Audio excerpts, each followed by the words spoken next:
નમસ્કાર વિદ્યાર્થી મિત્રો, કેમ છો? મજામાં ને? ચાલો આજે ધોરણ 11 માં વાણિજ્ય વ્યવસ્થામાં જે કાંઈ અટક્યા તેની થોડાક આગળ વધીએ છીએ. તમે વીમાના અલગ અલગ પ્રકારો વિશે અભ્યાસ કર્યો હતો. દરિયાઈ વીમો છે, માર્ગ વીમો છે, આગનો વીમો છે, અન્ય વીમો છે. મિત્રો એ બધા વીમાના પ્રકાર ભણ્યા પછી એક થોડુંક વધારાની માહિતી માટે વીમાના કંટ્રોલ વિશે એક અભ્યાસ કરવાનો છે. તો તે માટે આપણે બધા મિત્રો ટેક્સ્ટ બુક સાથે રાખશું. ટેક્સ્ટ બુક નું પેજ નંબર 15 ઉપર જે આપણે વાત કરવાની છે એ ટેક્સ્ટ બુક નું પેજ નંબર 15 ઉપર આપણે વાત કરવાની છે. એમાં છે વીમાનું ખાનગીકરણ વિશે વાત કરવાની મિત્રો. કોના વિશે વાત કરવાની છે? આપણે વીમાના ખાનગીકરણ વિશે વાત કરવાની છે. તો ચાલો વીમાના ખાનગીકરણ વિશે આપણે અભ્યાસ કરીએ છીએ. તો વીમાનું ખાનગીકરણ મિત્રો વીમાનું ખાનગીકરણ વિશે અભ્યાસ કરો છો તો ચાલો જોઈએ છે. ભારતમાં વીમાની શરૂઆત કયા ક્ષેત્રે થઈ હતી? ભારતમાં વીમાની શરૂઆત ખાનગી ક્ષેત્રે થઈ હતી. ભારતમાં વીમાની શરૂઆત ક્યારે થઈ હતી? ભારતમાં વીમાની શરૂઆત ખાનગી ક્ષેત્રે થતી જોવા મળે છે. તો એવું સૂચન કરીએ કે સૌપ્રથમ વીમાની શરૂઆત ક્યારે થઈ હતી? ખાનગી ક્ષેત્રે થતી જોવા મળે છે. પછી તો તેમાં ભારતમાં બ્રિટિશ મિત્રો જ્યારે આપણે ગુલામી હતી ત્યારે બ્રિટિશ હુકુમતને કારણે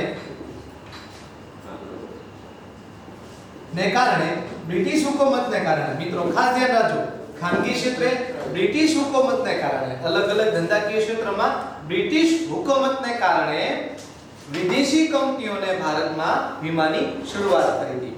આ બ્રિટિશ હુકુમતને કારણે વીમા કંપની કઈ આવી હતી?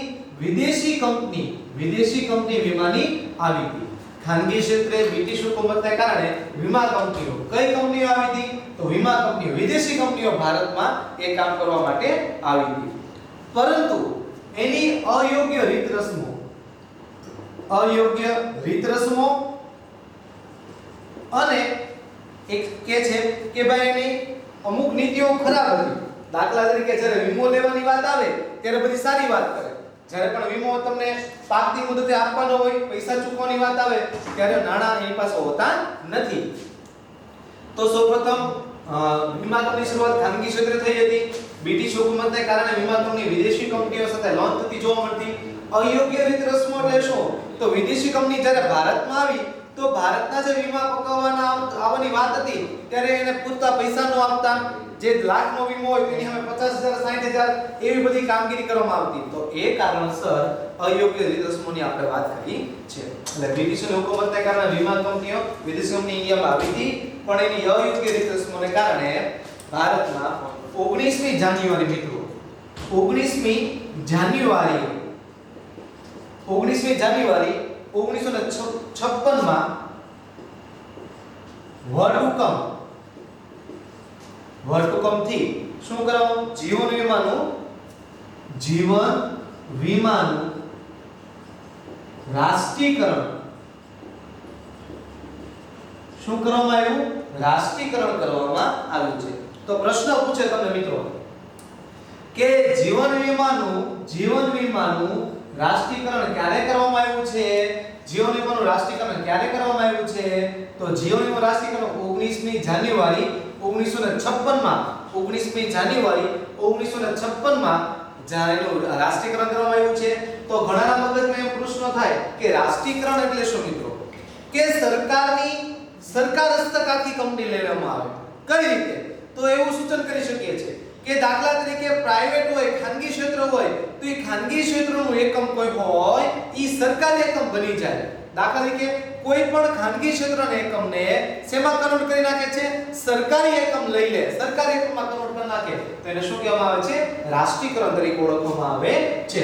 તો 19મી જાન્યુઆરી 1956 માં વટહુકમથી તો વટહુકમ એટલે શું? સરકાર દ્વારા એક જાહેરાત કરવામાં આવે, એક પ્રકારનો નિયમ જેમાં કોઈ હસ્તક્ષેપ કરી શકતા નથી એવો હુકમ કરવામાં આવે કે ભાઈ આ જીવન વીમા કે જે ખાનગી ક્ષેત્ર હતી એ બધી કંપનીઓનું શું કર્યું છે? આપણે રાષ્ટ્રીયકરણ કરવામાં આવેલું છે. તો ફરીવાર એવો પ્રશ્ન પૂછી શકે છે જીવન વીમાનું રાષ્ટ્રીયકરણ ક્યારે કરવામાં આવ્યું? તો જીવન વીમાનું રાષ્ટ્રીયકરણ 19મી જાન્યુઆરી 1956 માં કરવામાં આવ્યું છે. 19મી જાન્યુઆરી 1956 માં કરવામાં આવ્યું છે. ઓકે, જીવન રાષ્ટ્રીયકરણ કર્યું છે. રેડી? ચાલો આગળ વધીએ છીએ. પછી એમાં તો ભારતીય જીવન વીમા નિગમની સ્થાપના થઈ ક્યારે? શું ભારતીય જીવન વીમા નિગમની શું થઈ? સ્થાપના થઈ, જેને આપણે શું કહેવાય? LIC તરીકે ઓળખી શકાય છે.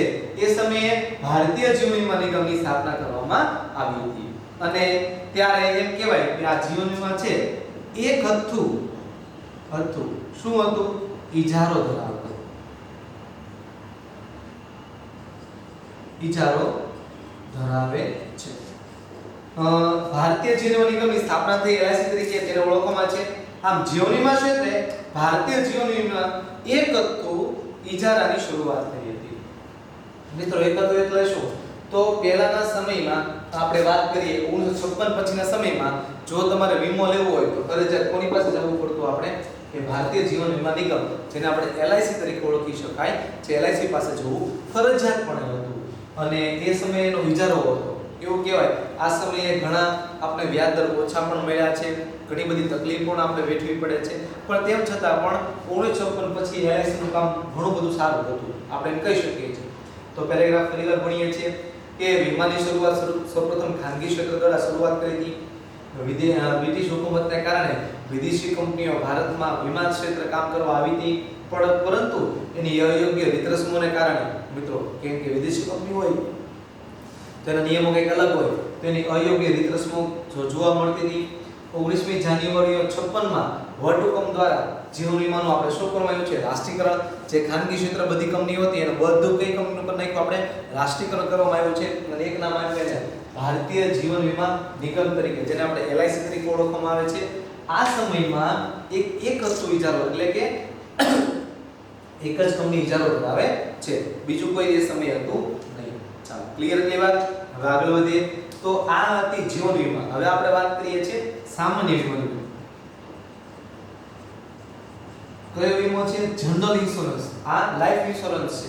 તો સામાન્ય વીમાની શરૂઆત બ્રિટિશરો દ્વારા થઈ હતી. સામાન્ય વીમાની શરૂઆત કોના દ્વારા થઈ હતી?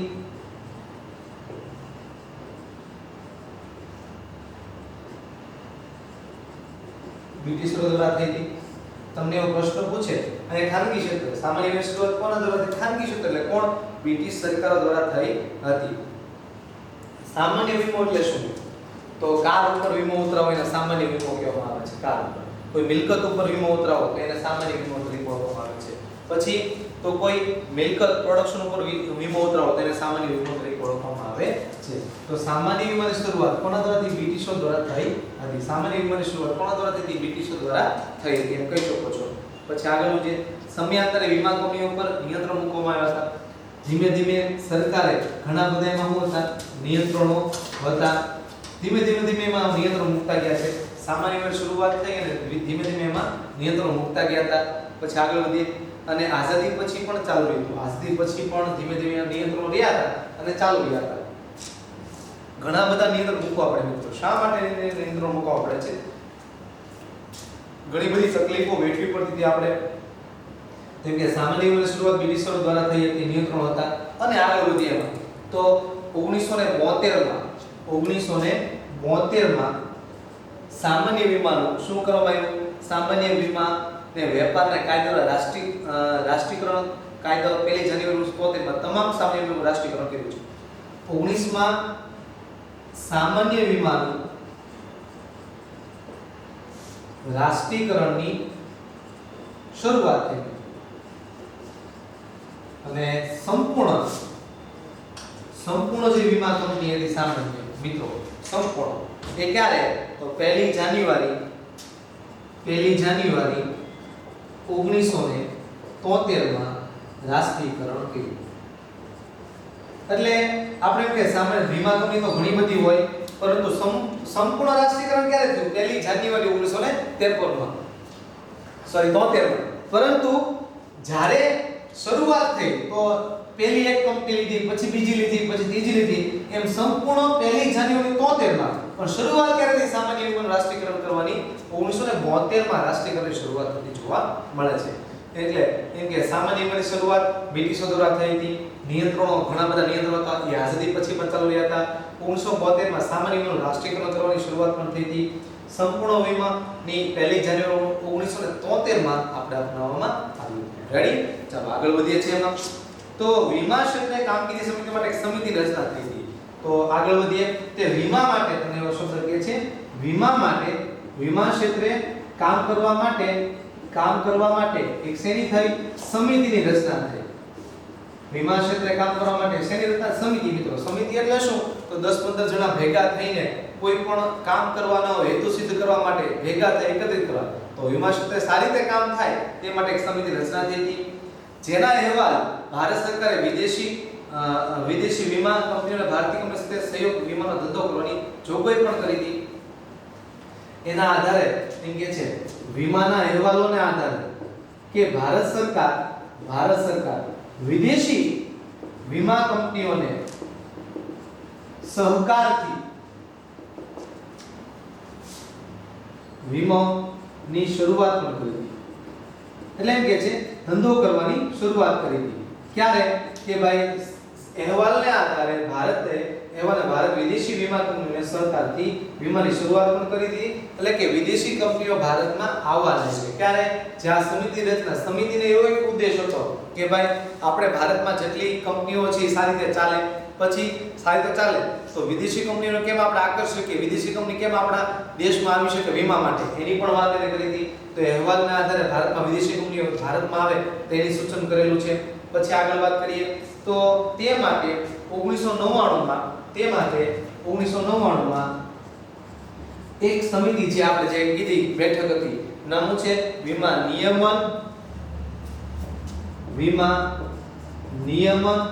અને વિકાસ સત્તા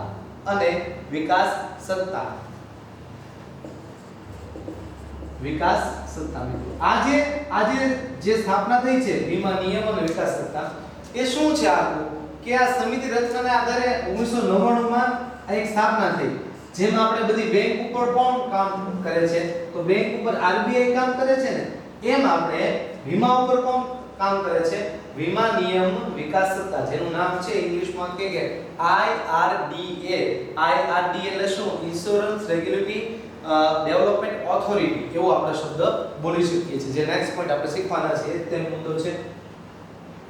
વીમા ક્ષેત્રે કામ કરતાની એક સમિતિ રચના થઈ છે. એ સમિતિ દર સમયાંતરે અહેવાલ બહાર પાડે છે. અહેવાલમાં એક ઉદ્દેશ એવો પણ હતો મિત્રો એનો કે વિદેશી કંપની ભારતમાં કઈ રીતે આવે, કઈ રીતે કામગીરી કરવી જોઈએ એની વાત કરે છે. અહેવાલ ભારતમાં વિદેશી કંપનીઓ સહકારથી વીમાની શરૂઆત થઈ, એવા ધંધાની શરૂઆત થઈ.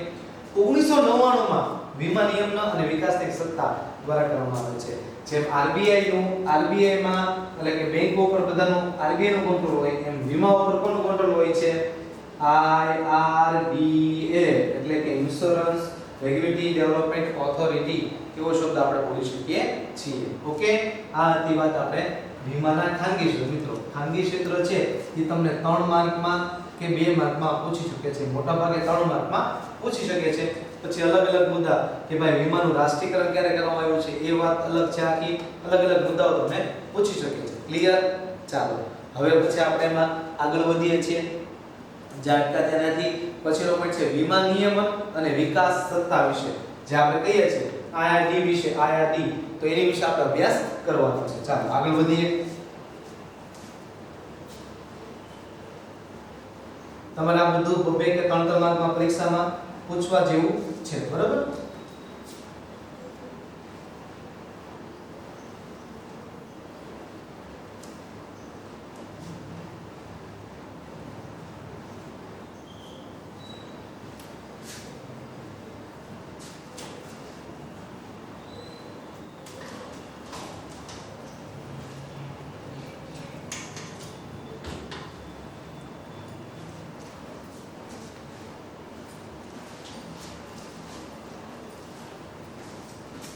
ચાલો આગળ વધીએ છીએ. આપણે હવે વાત કરીએ છીએ વીમા નિયમન અને વિકાસ સત્તા વિશે. વીમા નિયમન અને વિકાસ સત્તા વિશે, જેનો હું થાય છે IRDA એટલે ઇન્સ્યોરન્સ રેગ્યુલેટરી ડેવલપમેન્ટ ઓથોરિટી એવો શબ્દ આપણે ઉચ્ચારણ કરી શકીએ છીએ. હવે એમાં જે કીધું કે 1999 માં આ સમિતિની સ્થાપના થઈ મિત્રો. તો એ સ્થાપના થઈ તો એનું કામગીરી શું હતી, એના ઉદ્દેશો શું હતા, એ શું કરતી હતી, શું કામ સ્થાપના કરવામાં આવી હતી, એક ખાસ આપણે એમાં કીધું કે વિદેશી કંપનીઓને આકર્ષવા માટે આપણે આ મુદ્દો લીધો હતો. બરાબર. તો ચાલો જોઈએ છે. ભારતની સર્વોચ્ચ અને સ્વાયત્ત કાયદાકીય સંસ્થા છે IRDA જે છે એ ભારતની કેવી છે, ભારતની કે છે સર્વોચ્ચ અને સ્વાયત્ત, જે RBI માં શબ્દ લાગુ પડે એ ત્યાં લાગુ પડે છે, સ્વાયત્ત કાયદાકીય સંસ્થા છે. ઓકે. ફરીવાર વીમા નિયમ અને વિકાસના કાયદા RDA છે એ RDA ભારતની સર્વોચ્ચ અને સ્વાયત્ત સ્વતંત્ર, સર્વોચ્ચ એટલે શ્રેષ્ઠ અથવા ઊંચું કહી શકો. તો RDA છે ભારતની સર્વોચ્ચ અને સ્વાયત્ત કાયદાકીય સંસ્થા તરીકે ઓળખવામાં આવે છે. રેડી. વીમાના નિયમ અને વિકાસ સંસ્થા RDA છે તો IRDA ભારતની સર્વોચ્ચ અને સ્વાયત્ત કાયદાકીય સંસ્થા તરીકે ઓળખવામાં આવે છે. ઓકે. ચાલો પછીનો બીજો મુદ્દો છે વીમા ક્ષેત્ર નિયમન અને વિકાસનું કાર્ય સંભાળે છે. જે આ સંસ્થા છે તો વીમા ક્ષેત્રનું કેનું કામ છે, નિયમન અને વિકાસ કરવાનું કાર્ય કરવાનું છે મિત્રો. આ શું નિયમન એટલે શું, કંટ્રોલ કરવાના છે. વીમા ક્ષેત્રમાં આપણે કંટ્રોલ કરવું અને કંટ્રોલ કરીને એને વિકાસ કેમ થાય એવો પ્રયત્ન કરવાના છે. ઘણી વખત આપણે વિચારતા હોઈએ કે ભાઈ વીમા નવા એના જે પોઈન્ટ આવતા હોય, જે ગ્રોથ આવતા હોય, કઈ રીતે આવે તો એના નિયમન અને વિકાસનું કાર્ય કરવાનું હોય છે. તો નિયમન અને વિકાસનું કાર્ય કરવાનું હોય છે. ક્યારે, કોને કરવાનું હોય, RDA. તો એમ કહેવાય કે RDA નિયમન અને વિકાસનું કાર્ય કરવાનું હોય છે. પછીનો મુદ્દો છે વીમા કંપનીએ પછી IRDA 1900 ખાનગી ક્ષેત્ર દ્વારા વિદેશી કંપનીઓ ખુલ્લા મૂક્યા હતા. ક્યારે, તો IRDA 1999 માં ખાનગી કંપનીઓને છૂટી આપી હતી અને છૂટી આપીને 1999 માં IRDA ખાનગી ક્ષેત્ર કંપનીને છૂટી આપી. એટલે આ સમયે મિત્રો, આ સમય પહેલા કોનું રાજ હતું, માત્ર એક જ કંપની હતી તમારી પાસે, કઈ, LIC. પછી 1999 પછી તમારી પાસે ઘણી બધી કંપની થઈ ગઈ. દાખલા આપણે અલગ નામ લેવું હોય તો બજાજ આલિયાન્સ, ICICI પ્રોડ્યુસર, ભારતીય એક્સ્ટ્રા, જે નામ લગભગ આપણે માનીએ કે અસંખ્ય આપણી પાસે કંપનીઓ છે. તો IRDA 1999 પછી ખાનગી કંપનીની શરૂઆત થતી જોવા મળે છે. એટલે કે શરૂઆત ક્યારે, એ સમય પહેલા કાનો રાજ કરતું માત્ર LIC તરીકે કંપની હતી. પછી કે છે આ સમયે વિદેશી મૂડીરોકાણ લગભગ કર્યું હતું. એમ કે છે સીધું વિદેશી મૂડીરોકાણ કેટલા કર્યું હતું, 26%. FDI ફોરેન ડાયરેક્ટ ઇન્વેસ્ટમેન્ટ એવો શબ્દ આપણે વાપરી શકીએ. ફોરેન ડાયરેક્ટ ઇન્વેસ્ટમેન્ટ તરીકે શબ્દ વાપરી શકીએ છીએ. 1999 માં મિત્રો સરકારે એમ કીધું કે ખાનગી ક્ષેત્રે તમે વીમા કંપની શરૂ કરી શકો. એની સાથે વિદેશી કંપનીઓને પણ વીમા કંપનીમાં આવવા દીધી, પણ કેટલા ટકા મૂડી હોવી જોઈએ, માત્ર 26%. કઈ રીતે કે દાખલા તરીકે ભારતની કોઈ કંપનીમાં, વિદેશી કંપનીઓને ભારતમાં આવવું છે વીમા ક્ષેત્રમાં, તો એના પૈસા કેટલા રહેવાના, 26%. બાકીના જે ટકાવારી છે, એ બાકી ટકાવારી છે એ કોની હોય છે, એ ભારતની રાખવાની છે. ઓકે. દાખલા તરીકે હું તમને કહું કે આપણે ભારતની કંપની કઈ, તો બજાજ છે, બજાજ, બરાબર. એ કઈ કંપની છે, ભારતની છે. તો ભારતની કંપની સાથે બીજી કંપની આવી, આલિયાન્સ આવી છે, તમને ખબર હશે, આલિયાન્સ, બરાબર. તો આ બે જોડાણા, તો આલિયાન્સના કેટલા ટકા છે, 26%. બાકીના 74% કોના છે, તો બજાજ કંપનીના છે. તો તમને શબ્દ એવો સમજાવે છે વિદેશી મૂડીરોકાણ પહેલા 26% હતું અને ભારતનું કેટલું, 74% મૂડીરોકાણ સુધી. એ ક્યારે, 1999 માં. પણ આગળ વધીએ 2015 માં મિત્રો, 2015 માં સરકારે છૂટી આપીને કેટલા ટકા કરી નાખ્યું છે આપણી પાસે, એમ કહેવાય કે 49% FDI કરી નાખ્યું છે, એટલે કે ફોરેન ડાયરેક્ટ ઇન્વેસ્ટમેન્ટ કેટલા ટકા? 1999 માં આ નિયમ લાગુ પડતો મિત્રો, 1999 માં. હવે 2000 માં એ જ બજાજ કંપનીમાં કેટલા ટકા થઈ જશે કે વિદેશી કંપની કેટલી આવશે? આલિયાસ, મેં તમને કીધું આલિયાસ, તો વિદેશી કંપની 49%, બાકી 51% કોના રહેશે? બજાજના થઈ જશે. આ ક્યાંનો આ ગ્રાફ છે? 2015 નો. 1900 નિયમમાં આવો ચાર્ટ હતો કે બજાજના ઇન્ડિયાના ટકાવારી વધારે અને વિદેશીની ઓછી. 2015 માં ઇન્ડિયાના વધારે છે પણ પેલા કરતા કેટલા થઈ ગયા? ઓછા, અને વિદેશી કંપનીને 49% સુધી આપણે આવરી લીધી છે. ઓકે, તો આગળ વધીએ છીએ એમાં. હવે એમાં અગત્યનો પ્રશ્ન છે ઈડ્રાના ઉદ્દેશો, જે અલગથી 2 માર્કમાં પૂછે છે. તમને આખો ટોપિક આઈડીએ 3 માર્કમાં તો પૂછે કદાચ, એમ પૂછે કે વીમા નિયમ અને વિકાસ સત્તા વિશે વાત કરો, પણ ઈડ્રાના ઉદ્દેશો તમને ખાલી 2 માર્કમાં પૂછી શકે છે, એવી આપણે વાત કરીએ. તો એના ઉદ્દેશો વિશે વાત કરીએ. વીમા ધારકોને વધુ પસંદગી મળે છે. પહેલો પોઈન્ટ, વધુ પસંદગી.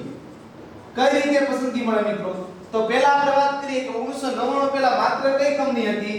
તો એકની એક LIC. એની સિવાય અત્યારે તો બજાજ આલિયાન્સ, ભારતીય એક્સ્ટ્રા, ICICI પ્રોડ્યુસર, પછી તો ભાઈ મેક્સ, આવી અસંખ્ય કંપનીઓ, પછી એક્સિસ ની પણ વીમા કંપનીઓ છે, પછી HDFC લાઈફ ઇન્સ્યોરન્સ, આવી અસંખ્ય કંપનીઓ મળે છે.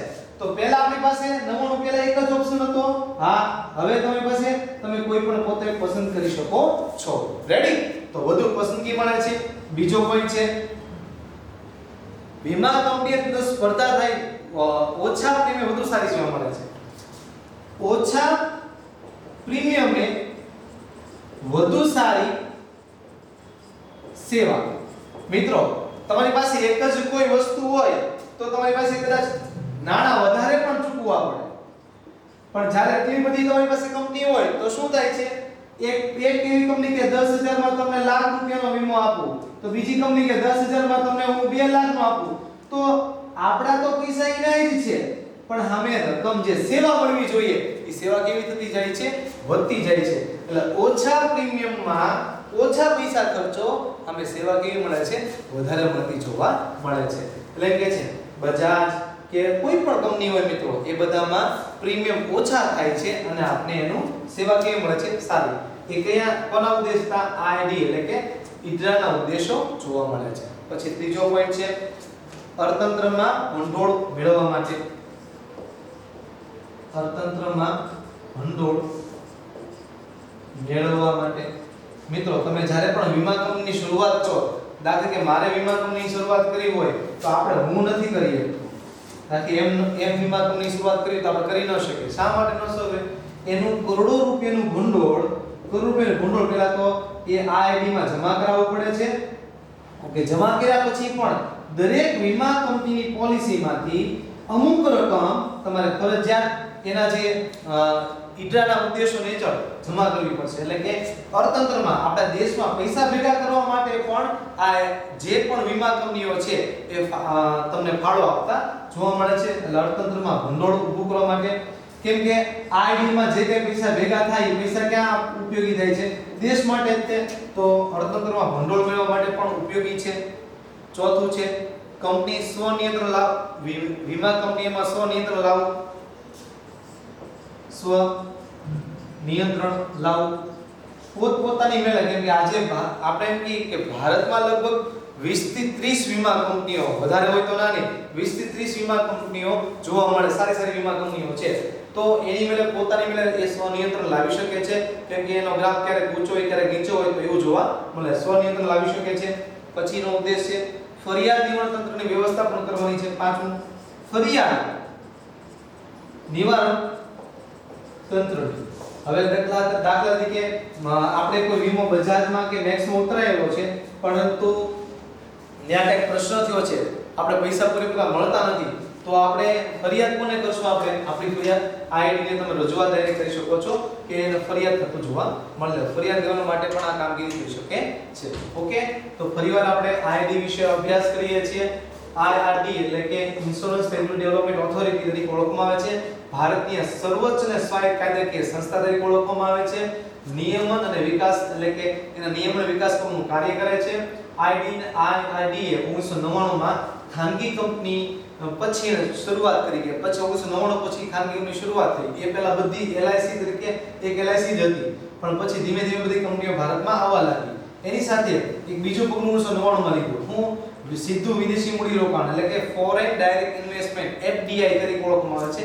એને કીધું કે તમે કેટલા ટકા આવી શકો, 26% સુધી તમે દેશમાં અમે પૈસાનું મૂડીરોકાણ કરાવી શકશો. 1999 નું આપણું ઉદાહરણ છે કે બજાજ છે, બજાજ કંપની ઇન્ડિયાની છે, ભારતની છે, તો એમાં 74% બજાજ ના હોય. એલિયાન્સ કંપની છે, વિદેશી વીમા કંપની છે, તો બે જોડે એમ આપણે જોડો બજાજ આલિયાન્સ તરીકે આપણું નામ આપ્યું, તો એ રીતે 26% થાય. પછી એની કરતા 2015 માં તો આગળ વધીએ છીએ. 2015 માં 51% અને 49% તરીકે આગળ વધીએ છીએ, તો એમાં પણ ફેરફાર થયો છે. પછી આગળ વધીએ. ઈડરાના ઉદ્દેશો છે, તો ઈડરાનો પહેલો ઉદ્દેશ વધુ પસંદગી માટેની તક મળે છે, ઓછા પ્રીમિયમ વધુ સારી સેવા મળે છે, ઓછા પ્રીમિયમ વધુ સારી સેવા મળી શકે છે. પછી અર્થતંત્ર ભંડોળ મેળવવા માટે લાભ મળે છે, સ્વનિયંત્રણ લાવી શકાય છે, અને ફરિયાદ નિવારણ તંત્ર પર લાભ મળતું જોવા મળે છે. ઓકે વિદ્યાર્થી મિત્રો, તો આજે આપણે આ બંને વીમાનું ખાનગીકરણ અને વીમા નિયમ અને વિકાસ સંસ્થા વિશે રાખશું. તમે આ બધા પોઈન્ટ છે એ ફરીવાર રિવાઇઝ કરી નાખજો, એક વખત યાદ રાખજો. કઈ તકલીફ હોય તો જણાવજો. ઓકે, ધન્યવાદ.